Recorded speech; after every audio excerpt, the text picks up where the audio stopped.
Mummy, मुझे बहुत ठंड लग रही है। क्या हुआ बेटा?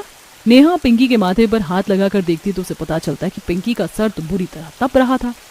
बेटा, तुम्हें तो बहुत तेज बुखार है, तुम्हें अभी डॉक्टर के पास लेकर जाना होगा। क्या कहा, बुखार? हाँ दीदी, आप अभी इसी वक्त पिंकी को डॉक्टर के पास लेकर जाइए। हाँ, तुम घर का ध्यान रखना। हाँ दीदी, आप यहाँ की चिंता मत कीजिए, आप जाइए। नेहा बिना कुछ देरी किए पिंकी को डॉक्टर के पास ले जाती है। देखिए, इन्हें बहुत तेज बुखार है, आपको इनका खास ध्यान रखना होगा। किसी भी तरह की कोई लापरवाही नहीं चलेगी। बारिश का मौसम है, इन्हें पानी से दूर रखिएगा।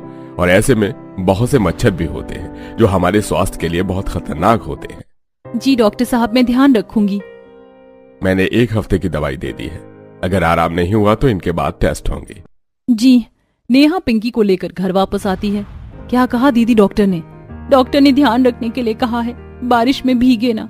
और ये सब बारिश के पानी की वजह से ही हुआ है, क्योंकि बार बार हमारे मकान में पानी भर जाता है और इसी वजह से आसपास मच्छरों ने डेरा जमाया हुआ है।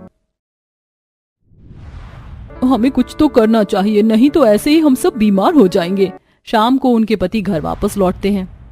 हमारी तो नौकरी ही चली गई। क्या? हाँ, हमें काम से निकाल दिया है। अब सब कैसे होगा, मुझे तो कुछ समझ नहीं आ रहा। यहाँ हम घर को ठीक करने के बारे में सोच रहे थे, लेकिन उल्टा परेशानियां तो और बढ़ती ही जा रही हैं। पता नहीं सब कैसे होगा। लगता है हमें भी कहीं ना कहीं काम ढूंढ लेना चाहिए, ऐसे तो बिल्कुल भी काम नहीं चलेगा। घर में परेशानी का माहौल छाया हुआ था। जब ये बात शीला को पता चलती तो उसे और भी ज्यादा बुरा लगता है। बेटा, क्या हम इसमें उनकी मदद कर सकते हैं? वो लोग बहुत परेशान हैं, हमें उनकी मदद करनी चाहिए। हाँ माँ, वो लोग खुददार हैं, पैसे तो नहीं लेंगे, लेकिन मैं उनके लिए कहीं काम के बारे में बात कर सकता हूँ। ठीक है बेटा। मोहन उनके लिए नौकरी का इंतजाम करता है। शीला ये बात उन्हें बताने जाती है। देखो, वहाँ पर बहुत अच्छी पगार मिलेगी। मेरे बेटे ने तुम सबके लिए नौकरी की बात कर ली है। शुक्रिया शीला बहन, आपने हमारे घर के बारे में इतना सोचा। कोई बात नहीं, ये तो मेरा फर्ज था। मुसीबत में आखिर पड़ोसी ही पड़ोसी के काम आता है। शीला देखती है कि नेहा बहुत परेशान है। क्या बात है बेटा? आंटी जी, दोनों बच्चों की तबीयत बहुत खराब है। सब बारिश का पानी भरने से हो रहा है, इनकी तबीयत में कोई सुधार ही नहीं हो रहा। हाँ आंटी जी, बार बार पानी भरने और मच्छर होने की वजह से तबीयत में कोई सुधार नहीं, उल्टा तबीयत और बिगड़ती जा रही। हम तो बड़े हैं फिर भी काम चला ले, लेकिन बच्चों का कैसे होगा, इन्हें बहुत परेशानी होती है। उनकी ये समस्या देखकर शीला उन्हें एक सुझाव देती है। देखो बेटा, कुछ दिन बच्चों को मेरे यहाँ रहने दो। नहीं नहीं आंटी जी, हम आपको ऐसे परेशान नहीं कर सकते। बेटा, इसमें परेशानी वाली क्या बात है? अभी तुम्हें बड़ी परेशानियां हो रही हैं। कोई बात नहीं, बच्चे कुछ दिन वहाँ रहेंगे तो ठीक हो जाएंगे। इस तरह तुम अपने काम पर भी ध्यान दे सकती हो। इस तरह चारों पति पत्नी, उनकी ननद, पलक, सभी को शीला के बेटे की मदद से एक अच्छी सी नौकरी मिल जाती है। अब सभी अक्सर काम पर जाया करते थे और वहीं दूसरी तरफ उनके दोनों बच्चे का ख्याल शीला रख रही थी। लेकिन सुमन को उनसे बहुत चिढ़ होती थी। पता नहीं मम्मी जी को कौन सा नया शौक चढ़ा हुआ है, किसी को भी घर में ले आती है। पता नहीं ये फटीचर और कितने दिन हमारे घर में रुकेंगे। एक दिन जब सभी खाना खा रहे थे, आंटी, मुझे थोड़ा और खाना चाहिए। तुम्हारे माँ बाप ने यहाँ क्या फैक्ट्री खोली है जो तुम्हें और खाना चाहिए? जितना मिला है चुपचाप उतना ही खा लो। हमारे यहाँ आकर ज्यादा फरमाइशें करने की जरूरत नहीं है। ये बात सुनकर पिंकी सहम जाती है और उसकी आंखों से आंसू बहने लगते हैं।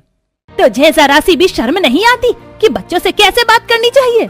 मैंने इसमें गलती क्या कहा है? सच ही तो कहा है। मेरे बस की नहीं है आपकी तरह इतने ड्रामे करना। इतना कहकर सुमन गुस्से में वहाँ से चली जाती है।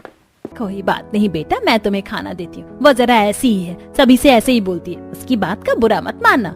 ऐसे ही कुछ दिन बीतते हैं और एक दिन जब सुमन की तबीयत थोड़ी खराब थी, तब वह हॉल में जा रही थी, लेकिन उसका सिर घूमता है और वो गिर जाती है। वहीं सामने उसका बेटा मोबाइल में गेम खेल रहा था।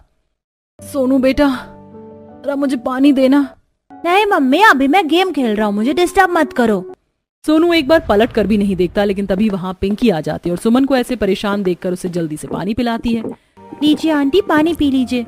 तब पिंकी शीला को बुलाती है और डॉक्टर सुमन का चेकअप करके जाते हैं। आज तो तुम्हारी कंडीशन बहुत खराब हो गई थी। शुक्र है कि पिंकी ने तुम्हें सही समय पर देख लिया। हाँ मम्मी जी, आपने बिल्कुल सही कहा। मैंने उस छोटी बच्ची को हमेशा कितना भला बुरा कहा और उसने मेरी आज कितनी मदद की। मेरे बेटे ने तो मुझे मुड़कर भी नहीं देखा और उस बच्ची ने आज मुझे संभाल लिया। देखा, इसीलिए जब भी लोग परेशानी में होते हैं तो हमें उनकी मदद करनी चाहिए। हाँ मम्मी जी, मैं समझ सकती हूँ इन बच्चों ने कितनी परेशानी झेली होगी। ये भी मेरे बच्चे की तरह ही है। अब से मैं भी इनका अच्छे से ध्यान रखूंगी। उसके बाद सुमन का दिल दोनों बच्चों के लिए जरा नरम हो जाता है और उस दिन के बाद से वह उनका बहुत अच्छे से ध्यान रखती है। दोनों बच्चे अब बिल्कुल ठीक हो गए थे कि एक दिन, आंटी जी, सुमन, आप दोनों ने हमारे बच्चों का बहुत अच्छे से ध्यान रखा। हम आपके बहुत एहसानमंद हैं। नहीं नेहा, ऐसा मत कहो, बल्कि मुझे एहसास हुआ कि मैं पहले कितनी गलत थी और हमें हमेशा दूसरों की मदद करनी चाहिए। और ये बात मुझे किसी और ने नहीं, तुम्हारी बेटी ने ही सिखाई है। वहाँ पर सोनू भी पिंकी और मोनू के साथ खेलने आता है। क्या मैं भी तुम्हारे साथ तुम्हारी घर की छत पर आ सकता हूँ? हाँ, क्यों नहीं। अब हमारा भी नया घर बन गया है। तुम जब चाहो हमारे घर हमारे साथ खेलने आ सकते हो। देखो, बारिश भी आ गई। चलो छत पर जाकर नहाते हैं। हाँ चलो। चलो, अब बच्चों को बारिश का पानी निकालने की बजाय बारिश में मस्ती करने का मौका मिल ही गया।